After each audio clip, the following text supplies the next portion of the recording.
بسم الله الرحمن الرحیم. الله تعالی په خپلو بندګانو باندې ډیر زیات مهربان دی، ډیر رحم کوونکی دی.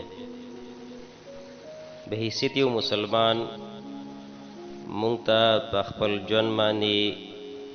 او د الله تعالی په راکړې شوي نعمتونو باندې شکر ادا کول پکار دي. اگر چې د انسان په ژوند کې څه نه څه تنګي، څه نه څه مشکل، څه نه څه مصیبت هر وخت موجود وي، خو بیا هم که د الله تعالی په نعمتونو باندې یو انسان غور وکړي، فکر وکړي او خپل غیر چاپېرچل ته وګوري، نو ډېر داسې خلک په موجود دي چې دی به د هغوی نه ښه وي. نو مطلب او غرض دا چې په هر وخت کې او په هر حال باندې د الله تعالی شکر ادا کول پکار دی. رسول الله صلی الله علیه و آله وسلم حدیث مبارک ته رسول الله صلی الله علیه وسلم فرمایي، په دنیا کې چې ژوند تیرې نو د خپل ځان نه کمزور خلکو ته وګوره چې کم خلک ستانه کمزوري دي، د مال په لحاظ سره، د خاندان په لحاظ سره، په نورو حیثیتونو سره ستانه کمزوري دي، هغوی ته وګوره چې د چا خپل کور نشته دی، د چا خپله کوټه نشته دی، د چا د رزق تنګي ده. نو چې کله دې خلکو ته وګوري، تا ته به په دې خپل حال باندې اطمینان او سکون به تا ته ملاو شي چې الله تعالی زما سره اوس هم ډېره زیاته خیر او ښېګړه کړي، زه د ډېرو خلکو نه ښه یم. او د دین په معامله کې به د ځان نه بره خلکو ته ګوري، کم خلکو ته چې الله تعالی دین ورکړی، پوهه ورکړې ده، هغوی ته به ګوري چې الله تعالی دې خلکو ته څومره ډېره لویه پوهه ورکړې ده، څومره لوی خیر ترې خورېږي. نو دا ده چې شوق په دې پیدا کېږي، دین او د علم زده کړې ته به دې شوق پیدا کېږي. نو دا ده چې رسول الله صلی الله علیه و آله وسلم په خپله باندې د قناعت او د صبر او د ازمایښونو ژوند رسول الله صلی الله علیه وسلم تېر کړی او خپل امت ته، خپل صحابه کرامو ته هم دا خبره ښودلې وه چې کله یو مشکل او یو مصیبت په ژوند کې راشي، ازمایش راشي، سخته راشي، نو د دغې یو مصیبت او د یو سختې د وجې نه په دې باندې داسې غور او فکر نه کول چې الله تعالی زما سره هېڅ خیر ښېګړه نه ده کړې، الله تعالی زما سره هېڅ انعام، هېڅ احسان نه دی کړی، بلکې د الله تعالی نور نعمتونه یادول پکار دي. د الله تعالی نور ډېر نعمتونه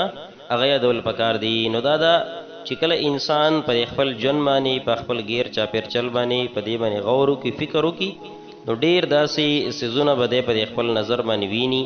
دته به اندازه وشي، دته به پته ولګي چې الله تعالی په ما باندې ډېر زیات رحیم او کریم او مهربانه دی. اگر که یو څیز زما سره موجود نه دی، زما سره په مال کې لږه تنګي ده، په رزق کې تنګي ده، یا په ظاهر باندې څه مشکل ما ته راغلی دی، نو دا ده چې زه د ډېرو مصیبتونو نه خو الله تعالی زه بچ ساتلی یم، د ډېرو مصیبتونو نه الله تعالی زه بچ کړی یم.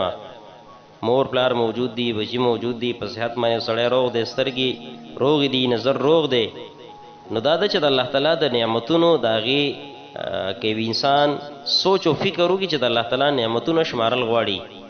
نو د الله تعالی نعمتونه شمارل نشي. د الله تعالی نعمتونه ډېر زیات دي. قرآن کې الله تعالی فرمایي وان تعدوا نعمت الله لا تحصوها. تاسو د الله تعالی نعمتونه شمارل غواړئ، نو د الله تعالی نعمتونه تاسو نشئ شمارلی. په دې خپل وجود کې انسان سوچ وکړي چې الله تعالی زما سره څومره ښېګړې کړي دي، الله تعالی په ما باندې څومره مهربانه دی، څومره رحیم او کریم دی. نو دا ده چې د ایمان چې په الله تعالی باندې یو انسان ایمان ناوړی دی، نو د ایمان سره د مصیبت او د غم او د حزن د هغې ګنجایش نشته دی. چې تا سره ایمان موجود دی، د تا سره ډېره یو لویه سرمایه موجود ده، ډېر لوی دولت تا سره موجود دی، خو ته د هغې اندازه نه، تا ته د هغې اندازه نشته دی. قرآن کې الله تعالی فرمایي الله تعالی په تاسو باندې احسان کړی دی، الله تعالی په تاسو باندې انعام کړی دی چې الله تعالی تاسو ته د ایمان دولت نصیب کړی دی، الله تعالی تاسو ته ایمان درکړی دی. نو د ایمان د قوت او د ایمان او حرارت، د ایمان خوږوالی داسې نعمت دی چې الله تعالی دا چاته ورکړی دی، نو دا په ټولو نعمتونو کې یو لوی نعمت دی چې دا نعمت الله تعالی ډېرو خلکو ته نه دی ورکړی. چې کله ته په دې خپل غیر چاپېرچل کې هغه خلک ویني چې کم خلک مسلمانان نه دي، غیر مسلمه دي، غیر مسلمو خلکو ته وګوري، نو تا ته به په دې خپل حال باندې په دې به د الله تعالی تا ته تو به د الله تعالی شکریا ادا کړې چې الله تعالی زه خو د دې پلانکي نه ډېر ښه یم، الله تعالی ما ته دومره عقل را کړی، دومره پوهه را کړې، دومره هدایت الله تعالی ما ته ښودلی دی چې زه په هغې باندې د الله تعالی د یووالي سوچ کولی شم، فکر کولی شم. الله تعالی د یووالي سوچ او فکر کولای شم، د الله تعالی د نعمتونو د غي شکر ادا کوم، د الله تعالی پیغمبرانو چې کوم راغلي په ایمان اورم، د الله تعالی د کتابونو د غي منما، پیغمبران منما، رسولان منما. زه د ډیرو خلکو نه خیمه چې پاغي باندې الله تعالی د احسان نه دی کړي، چې هغه د الله تعالی دا هدایت نه دی کړي چې دا د ایمان نسدي، د ایمان نه خالی دي. نو دا د چې د الله تعالی نعمتونه، الله تعالی نعمتونه ډیر زیات دي، الله تعالی نعمتونه ډیر زیات دي. په هر حال باندې د الله تعالی شکر ادا کول پکار دي، او په خپل ژوند کې چې کله هم لړواله راشي، تنگواله راشي، د رزق په لحاظ سره، د مال په لحاظ سره، یا انسان بیمار شي یا نور داسې مشکلات او مصیبتونه راشي، نو په دغه هر حال کې الله تعالی طرف ته رجوع کول پکار دی. په هر حال کې الله تعالی طرف ته واپس کېدل پکار دی. د هر امید، د هر د یری، د خوف په دغه موقع باندې هم د الله تعالی نه د امید ساتل پکار دی چې مصیبت ته سخت ده، دا د یو خاص وخت پورې ده، د یو خاص ټایم پورې ده. مصیبت او سخت د هغې دپاره همیشوالی نشته دی،